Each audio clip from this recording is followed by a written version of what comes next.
Chapter 8. Okay, if some guys wanted to jump the start today, Jake was going with them.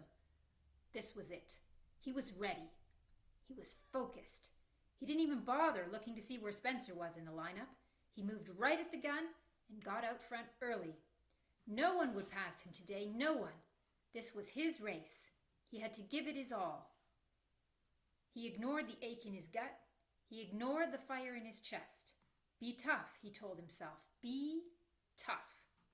So far, he didn't hear any footsteps behind him, but his heart was pounding so fast he wasn't sure he'd hear them anyway.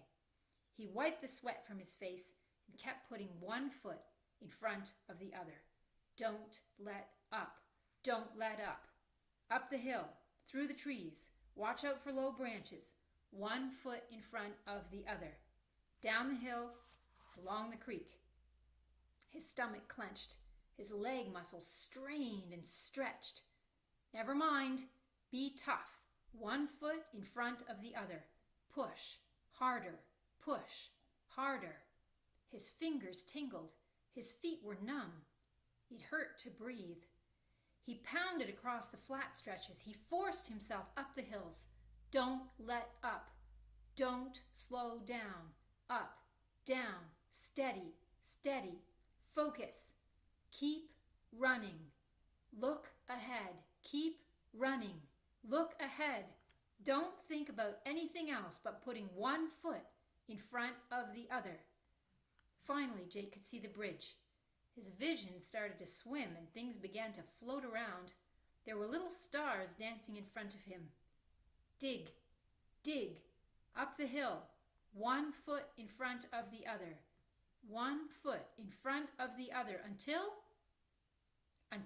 he stepped right over the finish line. First. He had won. He knew he could do it. He knew it. He threw his head back, trying to draw in enough air, and walked around a bit. The official at the line was giving him the thumbs up and saying something to him, but he couldn't make it out, so he just nodded. He wanted to raid around at the finish line to see who would come in next. He wanted to see those green shoes come across that line. But there was no one yet. No one. This was incredible. Unbelievable. He had nailed it. He felt great. He felt fantastic. He felt terrible. Before Jake could see who came in next, he had to get out of there fast. He had to find a bathroom or a spot in the woods somewhere. He was going to be sick. Better. Jake sat up against a tree for a while, and then, when he felt a little stronger, he wandered down to the picnic shelter to see if the results had been posted. And there it was. Number 1. Jake Jarvis. He stared at it. The letters looked 3D and imagined big beams of light shooting out of them. Jake smiled and took in a few deep, slow breaths. He saw Simon sitting on the curb, and he strolled over to him. Jake had his hands behind his head. It felt really lousy. He was shaky and his insides were in knots and his head felt like a big echoey cave. But he tried not to let on. Hey, Simon. He sat down, but not too close. His breath smelled like pickles. He definitely felt better sitting. Jake? Good race today? Excellent. I came in at 25 and I'm still alive. Moving up just a little bit every time. Jake nodded. He waited. He wanted to tell Simon he had won. It was a great day for a run, wasn't it? Simon continued. The sun's out for once. The birds are singing. The birds? Yeah. Ever notice how many different types of birds there are in this forest? No. And all the different kinds of trees? Like the one that reached out and grabbed you last week? Jake grabbed Simon's arm just above the elbow and punched him lightly on the shoulder. He was glad to see the mark on Simon's face had faded quite a bit. Simon laughed.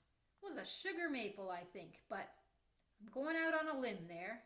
Get it? Limb? I've been thinking maybe I'll branch out and become a comic. Ha! Branch out? What do you think? Uh-huh. Jake waited. He really wanted to tell Simon he had won. There's animals, too. Last week there was a snake. This week there were rabbits. These are hoppy trails, you know.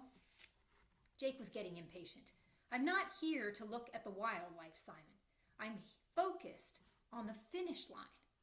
Well, there's a lot more going on out there than just a running. Maybe. You don't win that way. Oh, I think you do. Simon squinted at the long line of cars pulling out onto the highway. Hey, does your dad still drive a green Jetta? Was he here? I haven't seen him in a long time. Jake looked at the cars, then shook his head. Nah, he doesn't usually come out. He paused for a moment. Anyway, I had my eyes on the prize, and it's mine today. He stood up, hands on his hips in a kind of superhero pose. His stomach cramped. He tried to make his grimace pass for a grin. Oh yeah? First? Way to go! Simon stuck up his hand for a high five. Jake slapped it. Yep, I knew I could beat that Spencer Solomon. Was just a matter of time, just a matter of wearing him down. He's all show, no go, you know, said Jake. He thought Simon might appreciate the wordplay. Actually, said Simon, Spencer's not here today. What? He's sick. Sick? Jake was reminded of his own queasy stomach, and he sat down again. Not likely. Scared, maybe. Nope, not chicken. Just the chicken pox. Get out. Chicken pox is for little kids. He never got it when he was little. Guess he picked it up from his younger sister. No way. Jake remembered having chicken pox in kindergarten. He and Simon had it at the same time. The first couple days were not so fun, but after that they'd spent most of a week watching cartoons and building Hot Wheel tracks together. They tied together a bunch of elastics and made a great bungee jump for their Lego people. Geronimo! They hollered before every jump. That had been fun. Wait a minute, said Jake. He was beginning to feel angry. This was not turning out the way it was supposed to. How come you know so much about Spencer anyway? He's my neighbor. He doesn't live in that neighborhood. I should know. That used to be my neighborhood. He moved into your old house. What? A family named Johansson moved into my house. Yeah, the Johanssons moved in, and then they moved out a year later when their dad got transferred. That's when Spence moved in. Whoa, Spence, huh? You guys tight? Not really. You guys over at each other's places all the time? Simon eyed Jake a minute. Now and then he hollers, hey, Patty, want to shoot some hoops in the driveway? Patty? What? Like hamburger patty? Potato patty? You let him call you names? No, Patty, like Patterson, which is my last name, if you remember. It's what you used to call me when you hollered over the fence. They were both quiet for a second. This was not turning out at all the way it was supposed to, thought Jake. What have you got against the guy anyway? Asked Simon with a sigh. Well, the fact that he beats me all the time, and when I finally beat him, I find out he wasn't actually in the race, thought Jake. But he didn't say it. I'm going home, Jake said finally. Me too. Simon stood up and slung his backpack over one shoulder. It was faded, scuffed. Spider-Man looked out at Jake as Simon turned. Jake shook his head. Aren't you a little old for that Spider-Man backpack? Never. It's a classic. Love what you love, man. I love running, Jake said. No, you don't, Simon laughed. You love winning. Jake shrugged.